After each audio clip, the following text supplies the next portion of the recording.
방송에서 제공하는 투자 정보는 투자 판단에 대한 조언입니다. 방송에서 제공하는 주식의 가치, 가격 상승 및 가격 하락에 대해서는 방송사에서 보장하지 않습니다.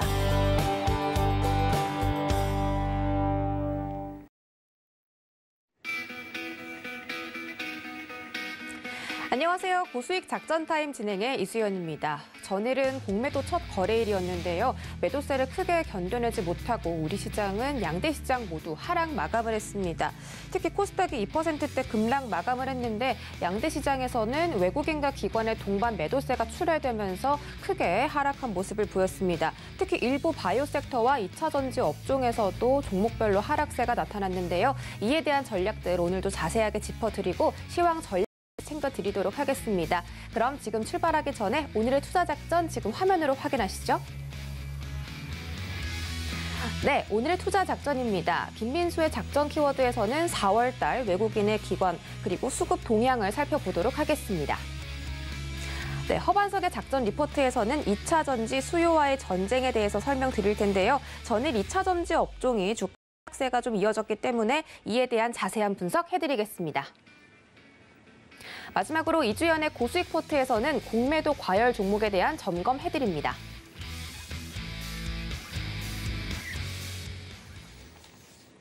네, 수익 내는 투자 작전들 저희가 1시간 동안 챙겨드리고요. 지금부터는 현재 가장 핫한 이슈를 키워드로 점검해보는 김민수의 작전 키워드 시간입니다. 레몬리서치 김민수 대표님 함께합니다. 어서 오세요.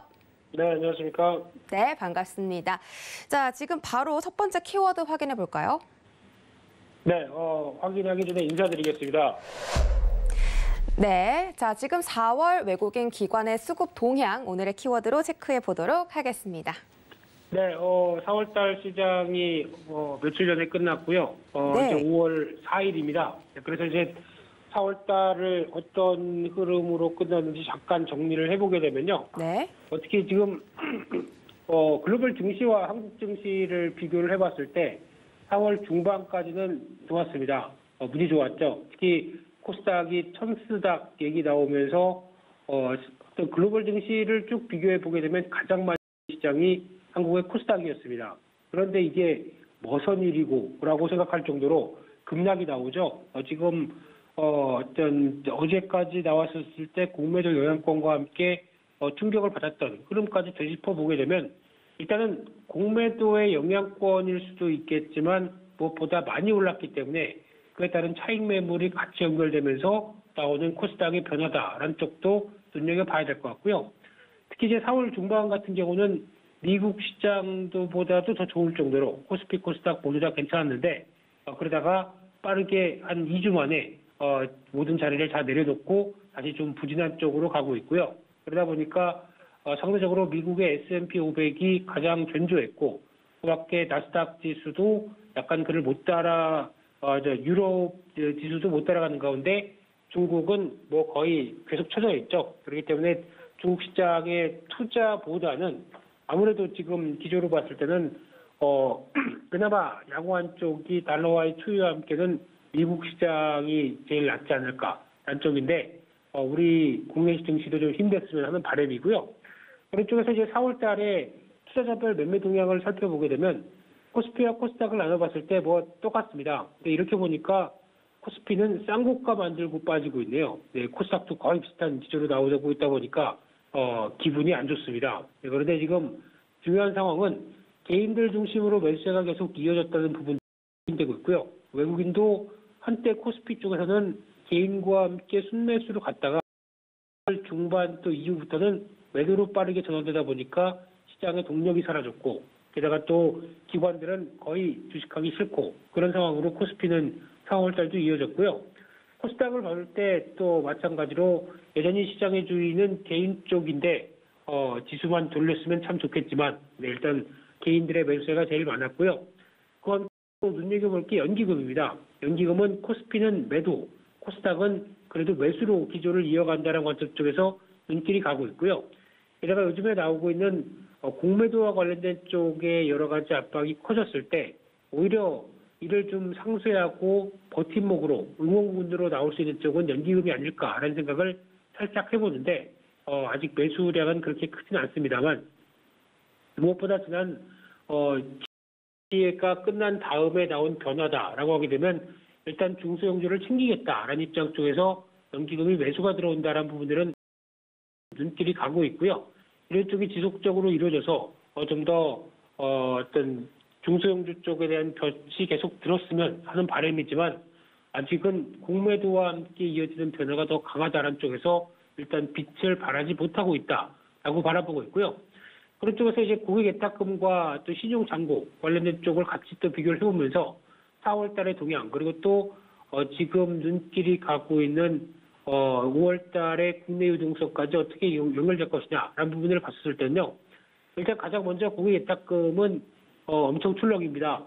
지금 급하게 또 빠졌다가 이번에 SKIET죠. 이쪽에 대한 청약 때문에 갖고 있는 현금들이 거의 다 이쪽으로 들어갔고 또 추가로 들어온 자금들도 거기다 쏠렸다고 하게 되면 일단 여기부터 이제 중요한 게 환불이 되죠. 이 환불이 되는데 이 환불이 되는 거 그냥 뭐 주식 별로 관심 없어 그대로 다 빠졌는지 아니면 남아서 여전히 고객예탁금을 견고하게 지지해 주는지가 가장 큰 관건이고요. 제가 보기에는 한 60조에서 65조 원 정도까지 계속 관건인 것 같습니다. 그런데 반대로 만약에 이게 남아있지 못한다라고 되면 어떤 현상이 벌어지게 되면 60조 이하로 내려가기 시작하고 그리고 신용잔고는 지금 계속 최대 근처죠. 그러다 보니까 신용잔고 지금 23조 원대 살짝 못 되는 수준까지 들어와 있는데 그러면 그동안은 예탁금이 이렇게 풍부하니까 신용잔고 계속 사상 최고치 찍어도 문제 없어 라고 했던 부분들이 오히려 예탁금이 떨어지기 시작하면서 상대적으로 높이 있는 이 신용잔고에 대한 부담이 또 부각을 받을 수밖에 없습니다. 그렇게 되면은 신용잔고에 대한 압박이 또 나올 수가 있겠죠. 그러다 보니까 이렇게 변화가 되는 흐름들도 한 번쯤은 눈길이 간다라고 하는 쪽에서 일단 예탁금 보강이 필요하다라는 쪽도 확인해야 될 것 같고요. 잘못하게 되면 이중고에 시달립니다. 공매도도 시달리는데 신용잔고 반대 매매까지 나온다라고 하게 되면 둘 다 썩 좋은 모습들은 아닐 수가 있기 때문에 이 부분은 또 확인을 해야 될 것 같고요. 게다가 또 업종별 투자자의 흐름들로 살펴보게 되면 4월 달에 개인들은 전기전자 운수장비 또 집중을 했죠. 예, 한 1월 달부터 계속 나오는 비슷한 데이터 같습니다. 그래서 삼성전자라고 볼 수 있는 상황들인데 여기서 또 중요한 상황은 저희가 잘 삼성전자 현대차를 얘기는 쉽게 말씀드리면 익숙한 기업입니다. 익숙한 기업이고 잘 알려진 기업인데 이게 지금 모멘텀이 강한 그리고 지금 시장에 맞는 종목이라고 보기는 좀 힘들 수가 있죠. 그래서 결론은 지금 사는 건 나쁘지 않습니다만 지금 사서 나는 언젠가는 올라갈 거기 때문에 이에 따라서 안전한 종목, 좋은 종목으로 샀다라고 해서 버티는 시간의 문제가 제일 중요하겠죠. 근데 이를 버티지 못하고 오히려 샀는데 뭐 이래 삼성전자가 왜 이래 그러면서 그냥 또 빠져나간다라고 그러면 투자에 아무 의미가 없습니다. 그렇기 때문에 어떤 잘 알려진 종목을 샀다고 하더라도 또 이를 투자로 연결시켜서 수익을 내기 위해서는 모멘텀과 시간이 필요하다라는 쪽을 다시 한번 강조를 드려야 될 것 같고요. 그렇게 외국인들의 매수한 종목은 화학업종 대거 매수를 했습니다. 대표적으로 2차전지도 있겠지만은 그보다 더 화학업체들의 스프레드가 좋다 보니까 이에 따라서 외국인들을 많이 샀고 그밖에 철강, 금속, 건설, 통신, 금융 약간 그래도 경기 민감 섹터가 강하죠. 이런 쪽에서는 계속 관심 있게 보면서 대응을 하고 있다라는 쪽이 외국인들에 대한 변화로 봐야 될 것 같고요. 그밖에 기관 쪽에서의 흐름을 보게 되면은 기관은 별로 관심이 없는 가운데 그래도 산 섹터가 어디냐라고 하게 되면 눈길이 가는 게 건설 쪽입니다. 그래서 건설 쪽은 외국인 기관 다 관심이 높다는 부분들 화학도 그렇고요. 근데 기관은 약간 또 섬유 의복 쪽에 매수가 눈길이 가고 있다는 부분. 또 하나 금융주 쪽의 증권주도 매수를 하고 있는데 제가 아마 지난번부터 그런 얘기는 들었을 겁니다. 외국인들이 금융주를 한 2월 달부터 매수가 지금 계속 꾸준하게 들어오는 거 보고 적어도 계좌의 한 10% 비중으로는 금융주 또 금융지주사 저평가되는 어떤 지방 금융지주사 꼭 담아놓자라고 말씀드렸는데 이거는 만약에 하셨다고 하게 되면 지금 같은 시장에서 큰 버팀목 클까요? 네, 모르겠습니다만 그래도 어느 정도 버팀목이 될 수는 있었다고 생각 들고 있고요. 아마 이런 현상은 앞으로 더 하반기로 갈수록 뚜렷해질 겁니다. 그렇기 때문에 내가 그래도 가치 투자자다라고 하게 되면 지금같이 좀 올라왔다고 하더라도 여전히 실적 대비한 금융주의 흐름을 보게 되면 실적 대비 자산 대비 배당 메리트 모두 다 저평가를 띠고 있기 때문에 충분히 접근하셔도 됩니다. 그렇기 때문에 시장에 회피하는 쪽 어떤 시장에 대해서 좀 견디는 계좌를 만들어가겠다라고 하게 되면 이런 비중 한 10% 이상은 또 가져가는 것도 좋겠다라는 얘기 다시 한번 강조드리고요. 또 이만큼 올랐을 때 말씀드리겠습니다. 네. 그리고 증권주도 관심이 기관들은 있는데 솔직히 앞서 말씀드렸던 것처럼 신용이 이 정도로 사상 최대로 가고 있는데 증권사는 이런 쪽을 바라보고 있으면은 일단 리테일 사업에 대한 기대도 있겠지만 쉽게 말씀드리면 대부업체입니다. 시중 빌려주고 이자를 받고 있는 상황이다 보니까 이자 수입 상당히 크게 되겠죠. 그래서 이런 부분들은 언젠가는 빛을 발할 텐데 그런데 지금 증권주는 시장과 같이 움직이는 성향이 있기 때문에 어떤 흔들릴 때마다 또 증권주 모아가는 것도 나쁘진 않다라는 전략도 금융주 차원에서 말씀드려야 될 것 같고요. 게다가 또 많이 산 종목들이 뭐냐라고 봤을 때 외국인들 쪽에서는 말씀드린 것처럼 화학 쪽, 통신주, 철강 그리고 신한지주와 관련된 또 우리금융지주, 하나금융지주 이런 쪽으로 들어가 있고요. DLENC, GS건설 모두 다 건설주입니다. 근데 NC소프트는 좀 저는 다르게 봅니다. 아직 확률형 아이템에 대한 논란이 끊이지 않은 가운데 실적이 꺾일 수 있겠다는 쪽에서 좀 부정적으로 바라보고 있는 입장인데 이 부분은 조금 더 체크해야 될 것 같고요. 코스닥 관련된 쪽도 지금 동향을 보게 되면 여전히 소부장 관련된 쪽에 에코과 솔브레인 또 파크시스템 이런 쪽 눈에 띄고 있고요. SC팜, mRNA 관련된 쪽에서 또 요즘 기대가 높죠. 이런 쪽도 눈에 띄고 있고요. 기관도 코스피 쪽에서 동향을 보게 되면 삼성 바이오로직스가 가장 1등입니다. 이렇게 많이 샀습니다. 근데 바이오주가 아직 시장의 주도 브랜드를 못 가다 보니까 약간 주춤한데 그래도 바이오 쪽을 사라고 하게 되면 삼성 바이오 쪽이 가장 눈길이 간다라고 보여지고 있고요. 기관도 종목별로 보게 되면 마찬가지로 건설주 쪽에 삼성물산, 현대건설 눈길이 가고 있고요. 그밖에 어떤 비금속 쪽의 고려아연 그리고 또 SK바이오팜도 또 사고 있네요. 근데 특히 우리금융캐피탈이라는 회사 조금 더 눈여겨보실 필요가 있을 것 같고요. 특히 저는 그래도 우리금융 계열 쪽으로 상장된 대표적인 회사죠. 그래서 지금 꾸준하게 추세가 반전 시도가 들어가고 있는데 이 회사도 한 번쯤 갖고 계시면은 아마 주가가 단기적으로 급등을 하지 않는다고 하더라도 꾸준한 추세와 함께 변화는 계속 나올 수 있겠다는 쪽에서 금융주의 한 축이다라는 쪽도 한 번쯤 눈여겨보셔야 될 필요가 있다고 생각되고 있고요. 그렇게 또 기조로 봤었을 때 코스닥 쪽에서는 그래도 LNF, 에코프로빔, 2차 전지 관련된 장비, 2차 전지 재료 소재 쪽에서 상당히 많습니다. 기관이 관심이 높구나라는 쪽에 대한 분위기는 나오고 있는데 공매도도 안 했으면 좋겠습니다. 네, 그냥 자신들이 매수한 거 잘 지켜봤으면 하는 바람입니다.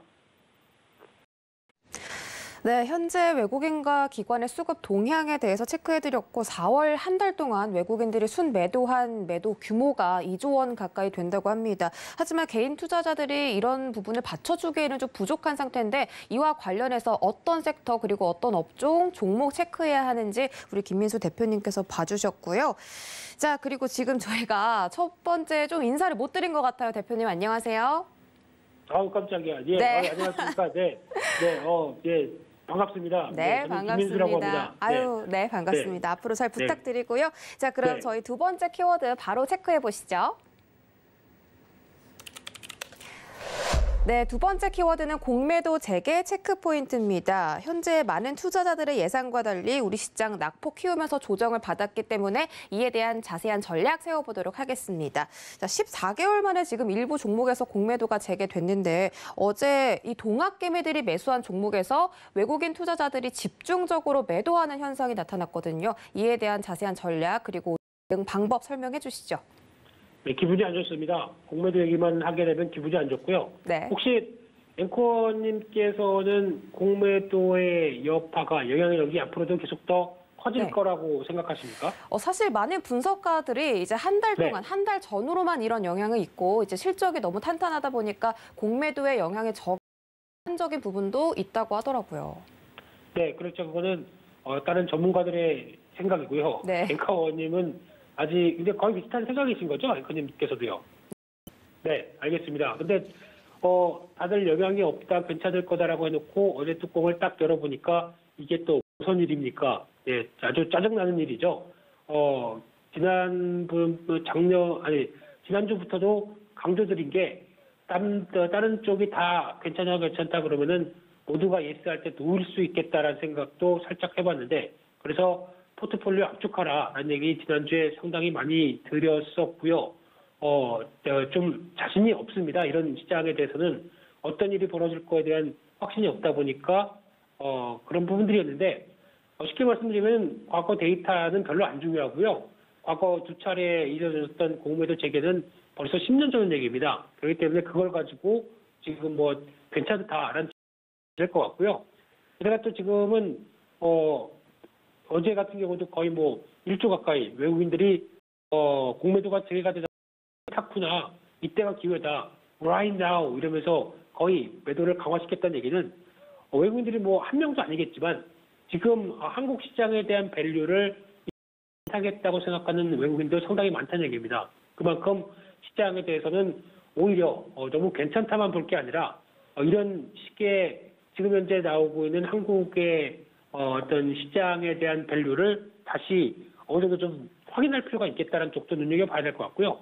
게다가 또 4월 달에 대차거래 비중을 보게 되면 공매도 시행하기 전에 바로 이어져야 되겠죠. 그런 쪽의 대차거래는 일단 외국인들이 한 62% 거의 또 먹잇감을 누리려고 하고 있습니다. 게다가 증권사들은 같이 숟갈을 얹으려고 36%이 정도까지 이어진다라고 하게 되면 아무래도 부담은 있다고 봐야 될 것 같은데 메이저들이 공매도를 쓰는 전략을 보게 되면 다 아시는 것처럼 시장 리스크와 함께 업종과의 롱숏도 같이 쓰죠. 그러니까 즉 반도체 좋으면 롱, 근데 상대적으로 숏 이런 쪽 게다가 또 업종 내에서 이등주가 더 탄력이 좋겠다. 그러면은 반도체지만 SK하이닉스 매수 롱, 삼성전자 숏 매도 뭐 이렇게 나올 수도 있는 상황들이고요.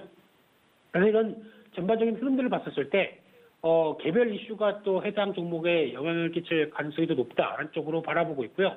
그렇게 되면은 악재의 영향력이라든가 또 실적, 뭐 시비 발행, 뭐 신용잔고 급증, 신용잔고도 조금 같이 눈여겨보셔야 될 것 같습니다. 혹시 코스피 200, 코스닥 150 안에 들어가 있는데 신용잔고가 거의 한 5% 이상, 뭐 10% 가까이 꽉 차 있는 종목이다라고 하게 되면 공매도의 먹잇감이 될 수 있습니다. 이 점도 체크하셔야 될 것 같고 또 시비와 관련된 얘기도 당연히 주가의 희석작용으로 나올 수 있기 때문에 시비 발행 관련된 쪽에 최근의 동향도 눈여겨보셔야 될 것 같고 신규 종목인데 덩치가 있으면은 오히려 오버행 이슈가 나온다라고 하게 되면 당연히 공매도의 먹잇감이 될 수 있겠다라는 쪽도 눈여겨보셔야 될 것 같고요. 게다가 최근에는 또 개인들도 공매도 한다라고 하시는데 웬만하면 하지 마십시오. 자산과 주식을 롱으로 가져가다가 갑자기 숏으로 대응한다라고 하게 되면 숏만 전문으로 하면 모르겠지만 매도했다가 매수로 전환할 때 이 기분은 또 더 빠질 것 같은데 여기서 너무 빨리 판 거 아니야? 그러다가 또 시장이 반등하게 되면 매수 타이밍 정리할 타이밍 놓치고 이런 상당히 마인드가 복잡해집니다. 그러면 이거가 있었기 때문에 이런 부분 생각해 봤을 때는 나도 공매도에 참여해야지라고 하는 생각은 약간 좀 너무 앞서갈 수도 있고 또 전략이 많이 꼬입니다. 이 부분은 좀 주의하셨으면 좋겠고요. 그런 쪽에서 앞으로 어떤 공매도 관련된 쪽을 바라볼 때 일단 대표적인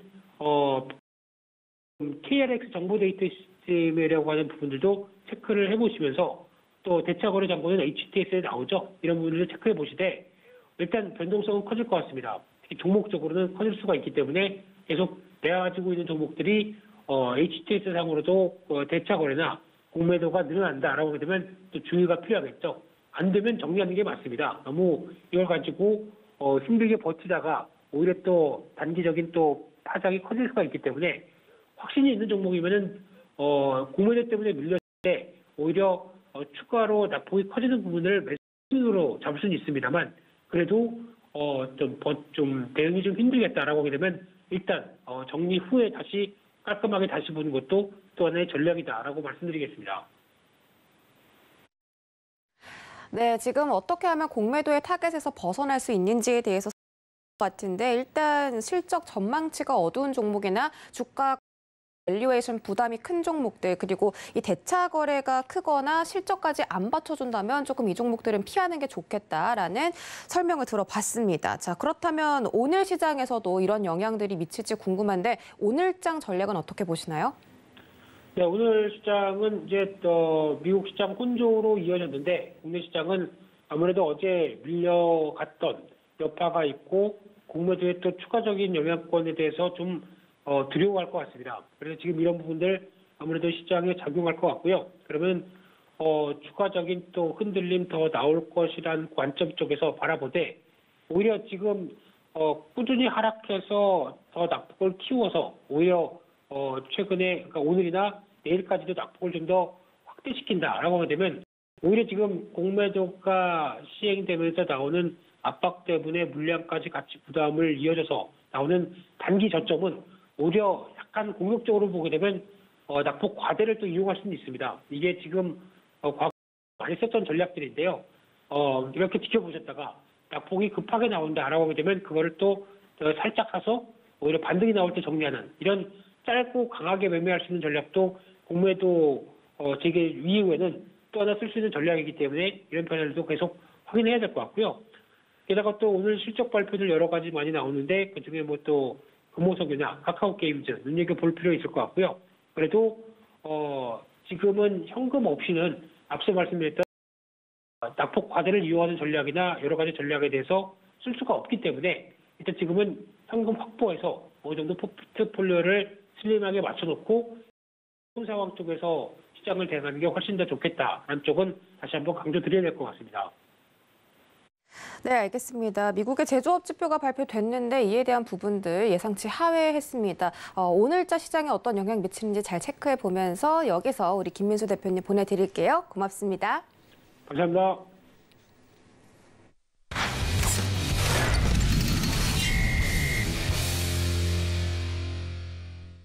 네, 우후죽순 시장에 쏟아지는 증권사 리포트들 어떻게 하면 옥석 가리기로 걸러낼 수 있을까 걱정되시는 분들 오늘도 저희와 협안석의 작전 리포트 시간에서 좀 작전에 대한 전략들 세워보시기 바라겠습니다. 자, 분석의 신 협안석 전문위원 모셔보도록 하겠습니다. 안녕하세요. 네, 안녕하세요. 네, 반갑습니다. 이렇게 매일 아침마다 만나니까 너무 반가운 것 같아요. 네, 저녁에만 뵀다가 네. 아침에도 뵈니까 수연 아나운서님 굉장히 반갑습니다. 반갑습니다. 오늘 반가운 만큼 조금 더 자세한 전략들 저희가 좀 기대해 보도록 하고요. 오늘 가져오신 종목 리포트 함께 체크해 볼까요? 네, 이번 주 업종 리포트 계속해서 2차 전지 수요와의 전쟁에 대해서 이야기해 보도록 하겠습니다. 네, 이번 주 2차 전지 수요와의 전쟁, 지금 하이투자증권에서 4월 28일, 4월 말 발간된 리포트인데요. 리포트의 양이 107페이지에 달합니다. 그래서 어제까지 살펴본 내용들을 일부 정리하면 국내 2차 전지 배터리 소재 업종 일정 부분 조정을 받았고 이제 공매도 영향이 일부 지나가게 되면 앞으로의 주가 상승 여전히 기대가 되는 2차 전지 업종이다라는 말씀. 그리고 친환경 자동차의 종류 BEV, HEV, PHEV, 수소가 들어가는 FCEV, 순수 전기로만 가면 BEV, 그리고 하이브리드, 전기 배터리와 내연기관을 함께 쓰면 하이브리드, HEV, 그리고 플러그인, 전기 코드를 꽂을 수 있는 전기차라고 하면 PHEV, 그리고 수소를 충전해서 산소와 결합해서 전기를 만들어내고 그리고 배기구로는 물만 나오는 수소가 들어간 FEV까지 전기 자동차의 종류 이 정도는 알아두셔야 된다라고 한번 종류를 해드렸고요. 분류를 해드렸고요. 그리고 배터리 소재 공급 기업들 앞으로 배터리 완성 메이커들이 캐펙스 투자를 활발하게 확대하고 있음에도 불구하고 시장은 2024년 정도 되면 배터리 공급 부족을 겪을 수 있다라는 이야기들이 나오고 있으니까요. 그러면 그에 따라서 소재와 부품 이런 업체들도 장기 호황에 함께 사이클을 탈 수 있다라는 부분까지 말씀을 드렸습니다. 배터리 소재에 대한 부분들을 조금 더 말씀을 드려야 되고 전고체 배터리에 대한 이야기가 조금 나오고 있어서 그 부분까지도 함께 짚어보아야 될 것 같습니다. 오늘 이 업종 리포트에 대해서 말씀을 드리고 이 리포트 하이라이트한 그대로 노란톡 오픈 채팅방에 올려드리고 있고요. 핫 클립 영상도 우리 방송국 분들이 함께 만들어서 업로드를 해드리고 있으니까요. 함께 이 부분 꼭 참고하셔서 이번 연휴 또는 주말을 통해서는 이 리포트는 꼭 살펴보셔야 좋겠다라는 말씀 꼭 드리고 싶습니다. 소재 혁신에 대한 부분들이 조금 더 강조가 되고 있는데요. 불확실성은 일부 해소가 되었습니다. 미 국채 금리 상승으로 인해서 주가의 조정, 시장의 조정 영향받았고요. 배터리 화재에 대한 부분들도 일단락 되어가고 있는 모습입니다. LG에너지솔루션과 SK이노베이션의 ITC 소송 분쟁에 대한 부분들도 합의를 통해서 10년간은 문제가 없게 되었죠. 폭스바겐의 파워데이발 수직 계열화 이슈 대두되었지만 어제 노스볼트는 업력이 5, 6년밖에 되지 않은 부분이다라는 부분 말씀을 드려서 신규 주니어들과 기술 격차는 벌리고 가격 경쟁력은 강화하는 그런 부분들이 있기 때문에 아직까지는 크게 걱정할 부분들은 아니다라는 말씀을 드렸습니다. 그렇기 때문에 소재 업체들의 수혜는 조금 더 희망인데요. 소재 업체들을 왜 우리가 주목을 해야 하느냐? 주요 완성차 업체들은 배터리 업체들에게 요구하는 것이 있습니다. 주행거리는 늘어나야 되고 가격은 싸게 줬으면 좋겠고 충전 시간은 단축돼야 되고 추운 겨울 우리나라 같은 경우나 해외 같은 경우에 유럽 특히 그렇죠. 추운 날씨에도 성능이 떨어지면 안 되고 그리고 한번 배터리는 수명이 길어야 된다라는 이야기들을 해주고 있습니다. 그러면 완성차 업체들이 요구하는 사항에 맞춰가려면 결국 소재 부분에 있어서의 혁신들이 발빠르게 일어나야만 이러한 주행거리 증가하지만 배터리 가격은 싸야 하고 한번 충전할 때 빨리 충전돼야 되고 추운 날씨에도 성능은 좋아야 되고 한번 장착한 배터리의 수명은 길어야 된다. 배터리의 성능 향상, 안전성, 생산 단가 절감 이것을 이룰 수 있는 것이 바로 소재 부분의 혁신이 일어나야 되기 때문입니다. 배터리의 4대 소재는 양극재, 음극재, 분리막, 전해, 액으로 구분해 볼 수 있습니다. 이 부분들에 있어서의 소재 개발 방향을 또 말씀을 드려보면 양극재 같은 경우에는 에너지의 밀도를 높여서 결국 한번 동일한 부피 안에 더 많은 에너지를 담을 수 있도록 하는 부분들이 양극재 개발에 일어나고 있습니다. 그래서 양극재 개발에 있어서는 니켈의 함량을 높이는 하이니켈, 약육활 물질, 그리고 CNT 도전제에 대한 소재 개발이 더욱더 분주하게 일어나고 있고요. 음극재 같은 경우에는 리튬이온의 저장 용량을 높여서 함께 양극재와 함께 에너지 밀도 그리고 동일한 부피에 더 많은 위한 노력이 일어나고 있습니다. 음극재는 기존으로는 흑연을 많이 쓰고 있는데 흑연에다가 실리콘을 첨가해 가고 있는 그런 모습들이 이어지고 있고요.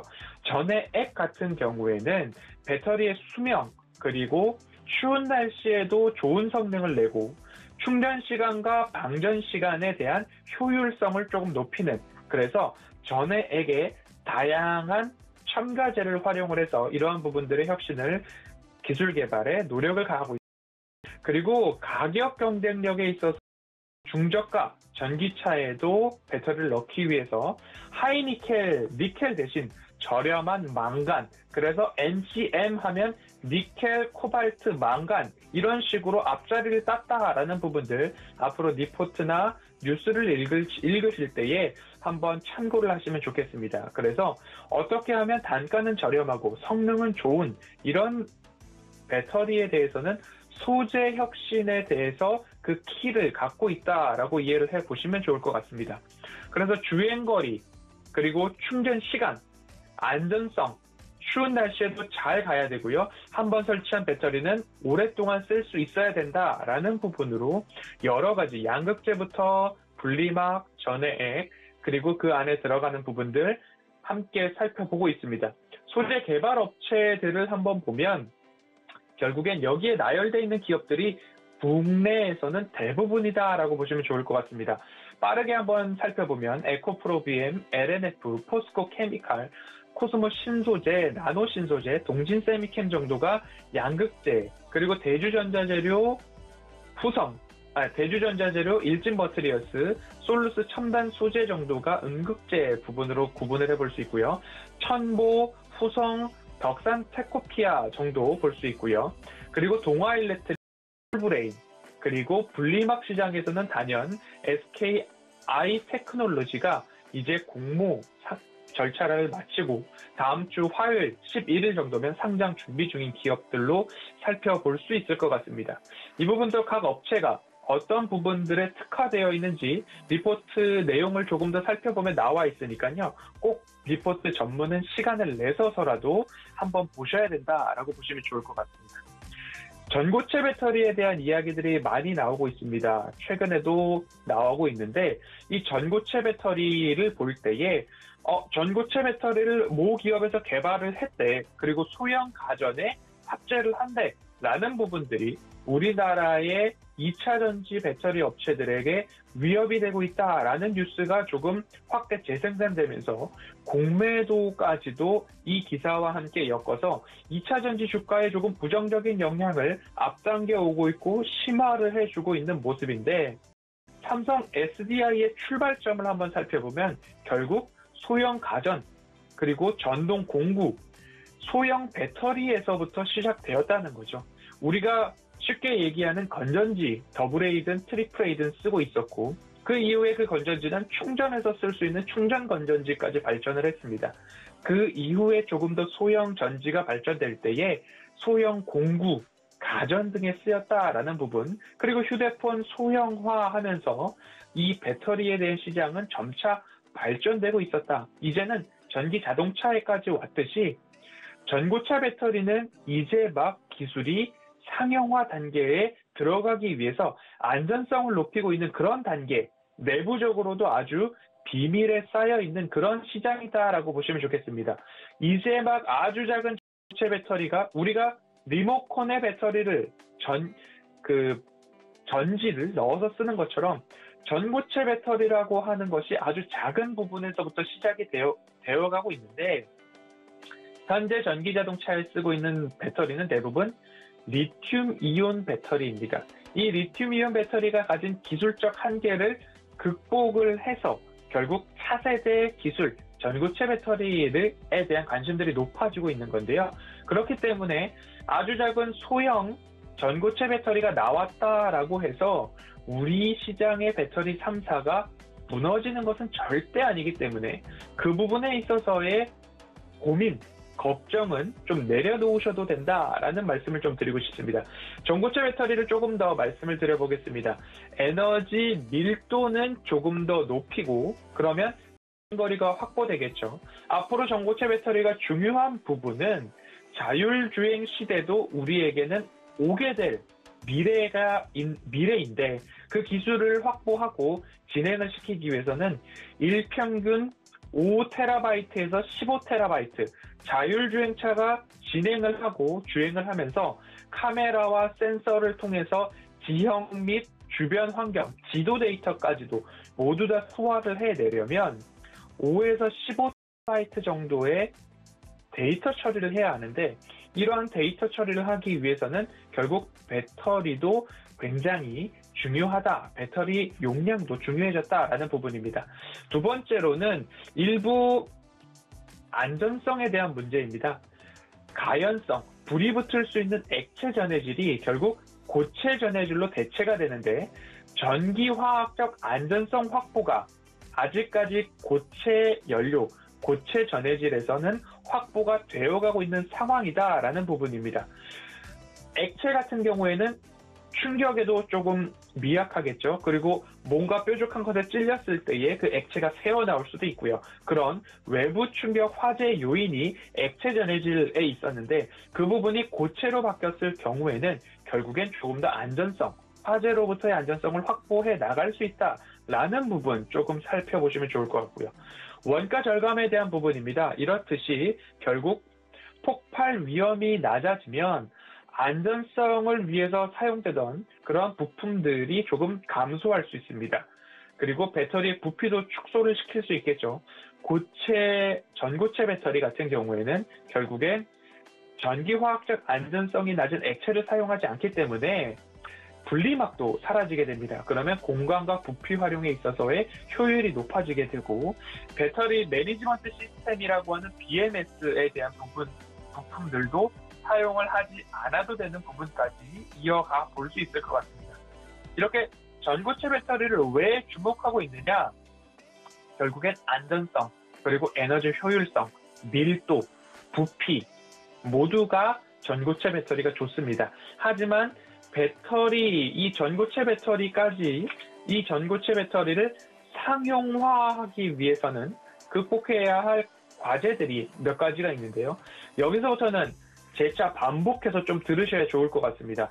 제가 한 번에 쭉 읽어드리더라도 이해하시는데 조금 다소 어려움이 있을 수 있고 저도 이 부분을 여러 번 반복해서 들었기 때문에 한번 반복해서 보셔야 될 것 같습니다. 액체 전해질만큼 높은 이온 전도도를 확보를 해야 되는데 액체 전해질 안에는 이제 음극과 양극이 서로 왔다 갔다 교차를 하면서 화학 반응을 통해서 전기를 생산해내야 되는데 그 음극과 양극 사이에 원활한 화학 반응을 하는 매개가 액체였습니다. 하지만 고체로 봤을 때는 어떻게 이 화학 반응, 이온 전도도를 높일 수 있을까에 대한 부분입니다. 그리고 또 한 가지는 이 이온 전도도를 높였어.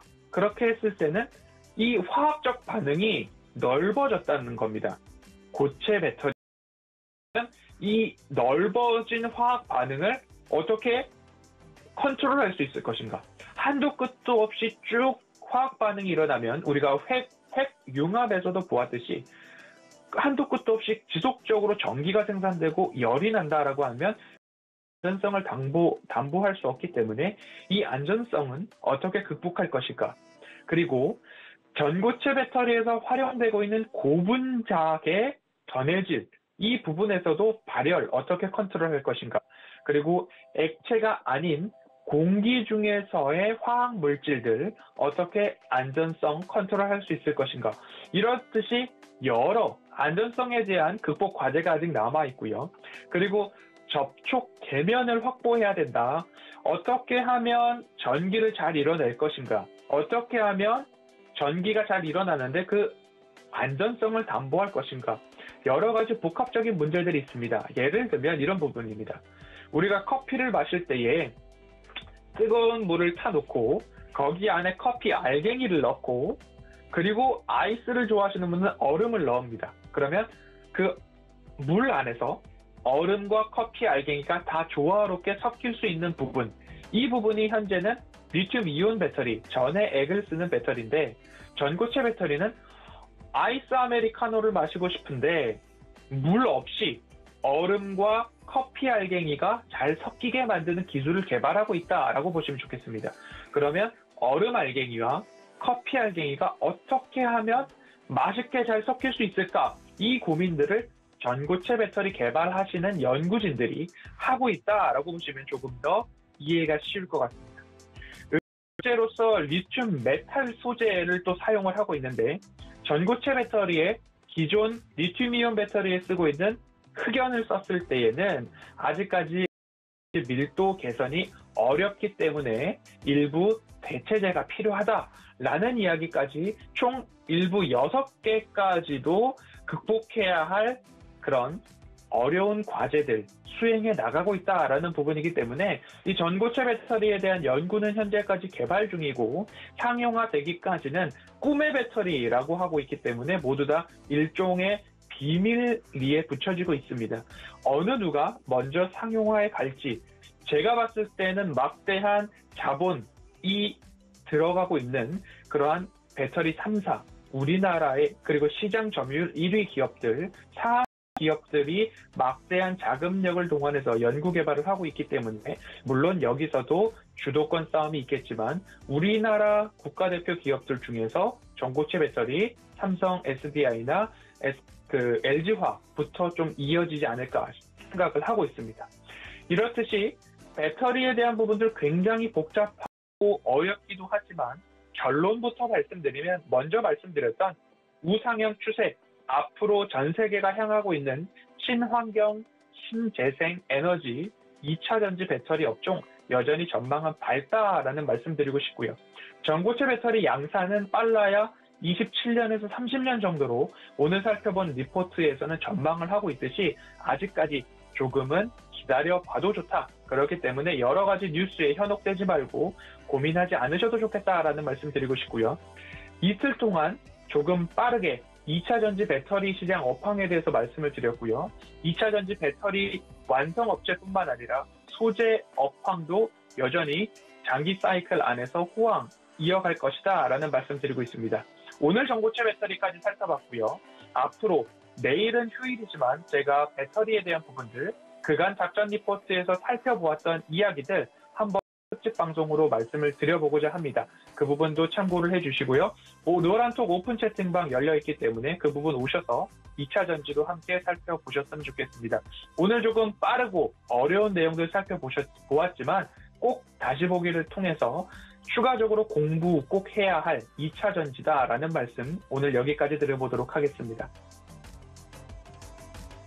네, 오늘 저희 2차 전지 업종에 대해서 자세한 설명 들었습니다. 배터리 3사는 절대 무너지지 않는다라는 말씀까지 함께 곁들여 주셨는데 특히 공매도 때문에 지금 매도세가 확대되는 만큼 오히려 이 배터리 업종이나 2차 전지 업종에 대한 매수 기회로 삼을 수 있겠다라는 점까지 참고를 해주시면 좋을 것 같습니다. 내일 이 시간에도 함께해 주시고요. 허반석 위원님 드릴게요. 고맙습니다. 감사합니다.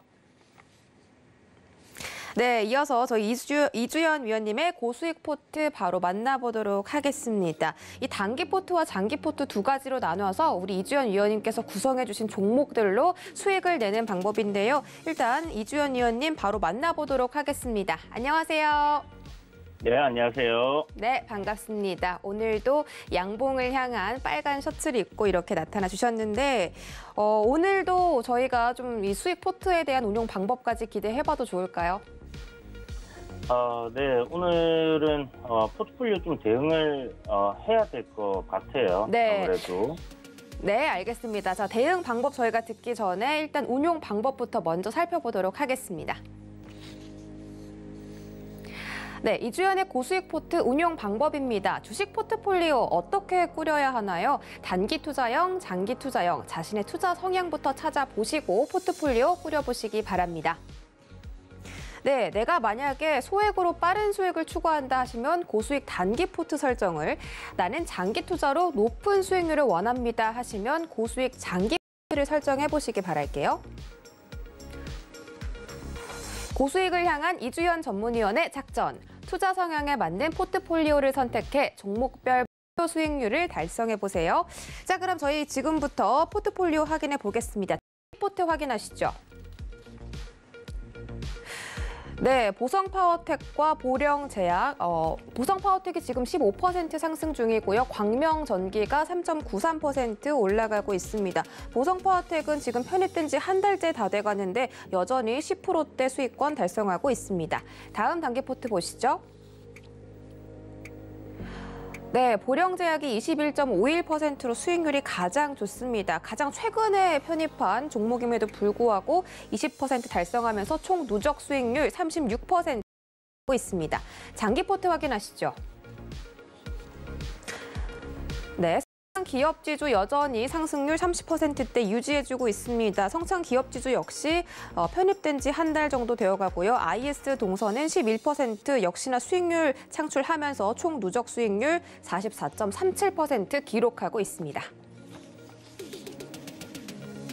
네, 이렇게 포트 운영 방법 저희가 체크해봤고 지금 단기나 장기에서 정말 많은 종목들이 수익을 얻고 있어요. 근데 하지만 어제 공매도가 이제 재개가 됐는데 많은 분들께서 내 종목이 너무 안 간다, 내 종목이 떨어졌다라고 걱정을 해주시고 계십니다. 어제 코스피 공매도 거래대금 1위 종목이 셀트리온이었고 코스닥 시장에서는 시젠이 나타났다고 하는데 대체적으로 바이오 섹터가 좀 영향을 받은 것 같거든요. 이와 관련해서 과열 종목들 전망 체크해 주시죠. 네, 아무래도 이제 뭐 셀트리온은 항상 공매 타겟이었죠. 특히나 이제 이 공매도를 하는 부류가 이제 외국인이라는 점에서 상당히 기분이 안 좋은 그런 뭐 형태의 흐름들을 지금까지 보아왔고, 앞에 이제 뭐 서 회장님께서도 뭐 공매도들과 함께 좀 많이 싸우셨고 했는데 뭐 좀 개인적인 생각일지 모르겠지만 요번에 이제 코로나19 영향 때문에 주가가 조금 과도하게 많이 올라왔다라는 부분에서 공매도 타겟이 되지 않았나라는 생각이 들고요. 지금 실적적인 부분이나 성장에서는 뭐 말할 것도 없이 굉장히 좋습니다. 앞으로도 뭐 계속 더 좋아질 거라고 이렇게 전망이 되고 있는 부분이고, 그럼에도 불구하고 지금 주가가 뭐 밸류에이션으로 측정하기에 사실 어려운 부분들이 있지만 그래도 과하다라고 생각되는 부분들에서 이렇게 공매도들이 나온다라는 부분이죠. 다만 이제 뭐 공매도의 영향을 뭐 개인 투자자분들 셀트리온 안 들고 있는 사람들도 받았냐 안 받았냐 이런 걸 따져본다면 어저께 같은 경우는 이제 뭐 시젠이나 셀트리온처럼 코스닥 시총 상위 종목들의 공매도가 좀 강하게 나오면서 전체적으로 시장에 악영향을 미쳤다라고 저는 생각을 합니다. 그래서 뭐 소형주를 갖고 있다가 갑자기 음봉을 맞은 사람들, 내 종목이 뭐 공매도 대상은 아니지만 시장에 영향을 미쳤기 때문에 그렇게 됐다라고 볼 수 있겠고요. 제 생각에는 지금 5월 달 이제 옵션 만기, 그러니까 이때까지는 조금 이렇게 계속 찍어내리는 흐름이 이어질 가능성이 좀 높겠다라는 생각이 듭니다. 그래서 공매도로 밀어낼 가능성 높다라고 생각이 드는데, 그 이유는 이제 보면 풋옵션에 이제 외인들이 지속적으로 이렇게 좀 베팅을 해왔다라는 부분이거든요. 그래서 지금 시장이 딱 빠지기 시작한 시점부터 풋옵션에 베팅을 좀 크게 하고 있습니다. 그래서 거기다가 이제 공매도까지 더해서 이제 이렇게 시장을 밀어내고 있는 부분이라 어찌됐든 뭐 그 사람들의 이제 수익을 위해서 이제 뭐 그렇게 하는 부분인데 좀 안타까운 부분이죠. 공매도들도 이제 어떻게 보면 게임스탑에서처럼 좀 큰 손실을 입을 수 있다라는 그런 좀 위기감을 느낄 수 있는 그런 부분들이 좀 발생해야 되는데 그런 게 좀 많이 아쉬운 것 같아요. 일단 셀트리온 같은 경우나 바이오나 이제 이런 부분들, 그러니까 뭐 진단키트, 코로나19 관련해서 뭐 일회성으로 이렇게 좀 실적이 굉장히 좋게 나왔던 부분들은 결국 뭐 좀 공매도 대상이 될 수 있다라고 생각을 하지만 어찌됐든 뭐 이 공매도가 끝없이 주가가 바닥으로 떨어질 때까지 내려오는 뭐 이렇게 밀어내는 부분들은 아니기 때문에 뭐 그렇게 또 걱정을 하실 필요는 없다라고 생각합니다. 어느 정도의 이 밸류에이션을 좀 적정 수준으로 이렇게 유지를 시켜주는 흐름으로 갈 거라고 생각이 들고요. 어저께 공매도 많이 나왔던 종목들 중에 이제 저희 포트폴리오에 있는 종목들도 있었어요. HMM이랑 금호석유도 공매도 뭐 많이 나온 건 아니지만 공매도가 이제 나오기 시작하는 그런 종목들, 코스피 200에 들어가는 종목이다 보니까 그런 부분들의 영향을 좀 받고 있다라고 봐야 되는 부분이라서 제 생각에는 이렇게 이제 실적이 금호석유라든지 HMM처럼 굉장히 좋은 이런 기업들 같은 경우 앞으로 또 올해 이제 실적이 굉장히 좋아질 종목들 같은 경우는 제 생각엔 이 공매도 홍군형이 나야 됩니다. 그래서 이 게임스탑처럼 그런 개인 투자자들의 힘으로 한번 이 벌을 주는 그런 형태의 주가 상승이 나와주면 좋겠다라는 생각이 좀 드는데, 어찌됐든 뭐 기업의 주가는 실적을 따라간다라는 부분에서 시간적인 부분이 좀 있지만 결국은 실적 좋은 종목들은 상승을 한다라는 부분에서 공매도가 계속해서 이제 뭐 수익을 내는 그런 걸로 가지는 못할 거예요. 숏스퀴즈라고 해서 결국 공매도들도 이제 청산을 해야 되는 그런 상황이 발생할 수가 있는데 그렇게 된다면 분명히 뭐 지금 공매도 나와 있는 기업들 중에서 실적 좋은 종목들은 더 크게 상승하는 동력이 될 수도 있다라고 보여지니까요. 너무 걱정 마시고 뭐 이렇게 조정 나올 때 매수 관점으로 실적 좋은 종목들은 접근을 하시면 되겠습니다. 셀트리온 같은 경우는 일단은 지금 많이 밀렸지만 그래도 비중을 조금 축소를 고려해 볼 수 있는 그런 단계지 않겠나라는 생각이 들고요. 뭐 사실 이 정도로 빠지면서 거래량이 이렇게 나왔다라는 부분에서 뭐 고점권에 보유한 분들께서는 딱히 뭐 대응이 필요 없으실 것 같고요. 버텨내야 됩니다. 그리고 지금 뭐 최근에 진입하신 분들께서는 좀 대응을 해보시는 전략으로 가시는 게 좋을 것 같고, 전저점인 뭐 한 23만 원 정도, 그 정도 부분에서는 다시 저점을 좀 만들 가능성 있지 않겠나라고 생각이 되니까 참고하셔서 좀 잘 대응을 해보시기 바라겠습니다. 오늘 저희 포트폴리오에서 좀 대응을 해야 되는 종목이 있는데 중장기 종목 포트에 담겨 있는 IS 동서입니다. 물론 이 종목이 지금 뭐 크게 이렇게 뭐 하락이 나오거나 이제 공매도가 나오거나 이런 부분들이 없긴 한데요. 이제 코스피 200 종목들의 공매도가 조금 늘어난 부분이 있고, 일단 성장기업 지주 같은 경우 목표가 달성하고 포트에서 빠졌는데요. 광주 신세계 같은 경우는 이대로 포스트 코로나를 보고 길게 가져갈 거고, IS 동서는 오늘 어제 저점을 이탈하는 흐름이 나온다. 그러니까 어제 종가가 64,600원이었는데 이 가격을 이탈해서 출발을 한다 하면 아침부터 차익 실현 들어가도록 하겠습니다. 그래서 물론 지금 단기 추세도 저점이고 추세대 상단 지지받는 부분이긴 한데요. 일단 10% 정도의 수익을 챙기고 현금을 확보해둔 상황에서 중장기 종목 새로 진입할 타이밍을 노려보겠다, 이렇게 대응을 좀 한번 해보도록 하겠습니다. 네, 공매도 대응 방법부터 그리고 장기 포트, 단기 포트 대응 방법까지 친절한 설명 감사드립니다. 네, 지금 저희는 이제 개장까지 20여 분을 채 남겨두고 있지 않기 때문에 다음 시간에서 다시 찾아뵙도록 하고요. 고수익 작전 타임은 여기서 정리해보도록 하겠습니다. 잠시 뒤에 방영되는 순간 포착 매매 시그널까지 많은 시청 부탁드립니다. 잠시 뒤에 돌아올게요. 고맙습니다.